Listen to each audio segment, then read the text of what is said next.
Welcome back to the 11th annual Halloween special. Hope you guys are having fun tonight. We're talking about a new release called When Evil Lurks. The film hails from Argentina and is directed by Demián Rugna, the man behind Terrified. And here in a remote village, two brothers find a demon-infected man just about to give birth to evil itself. They decide to get rid of the man but merely succeed in helping him deliver on IMDb. But trust me, the movie goes much deeper than that. I had never heard of this film before. People were just saying it was good, people that I trusted.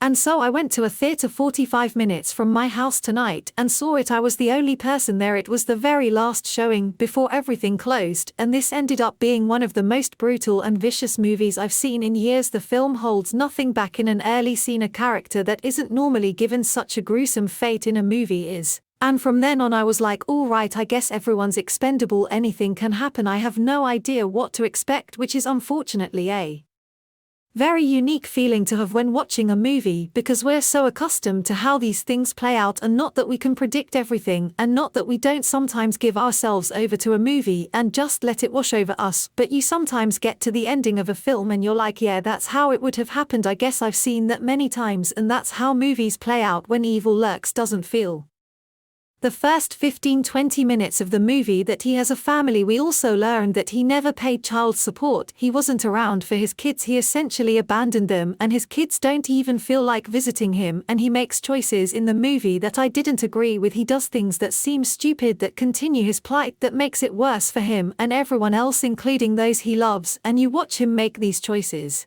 and you realize it is genuinely out of ignorance. He's not a smart man and he makes poor choices. But what's different here from a protagonist and say a very familiar cliché horror movie that consistently makes stupid choices that anger us when we watch them is that he genuinely believes he's trying to do the right thing, but he keeps screwing up. And I found that to be an amazing risk that has been taken with this character that paid off, because the film also keeps punishing him for his awful choices. Now the log line says demon infected, and the characters in the movie refer to some of these really grotesque things they come across as the possessed. And if I were to say that this movie is about possession or about demons, you might get an idea of what the film is like in your mind based off of every movie, including one that's out right now, and it's not like that at all.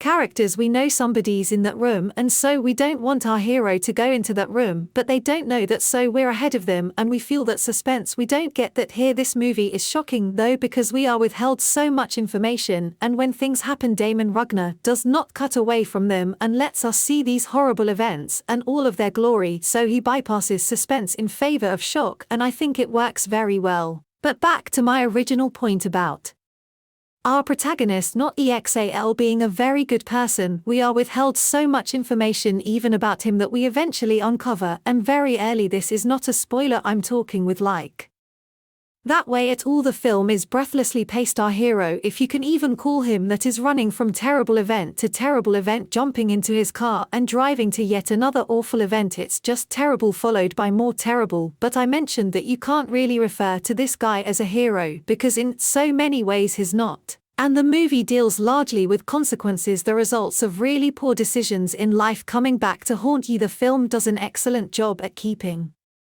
information from us. It holds us at bay. Quite often we learn things as the characters learn things. If they stumble across a new piece of evidence that's very gruesome, that might lead them to something else that's very gruesome, we learn it when they learn it. So I wouldn't call the movie suspenseful, because you build suspense by putting the audience ahead of the character.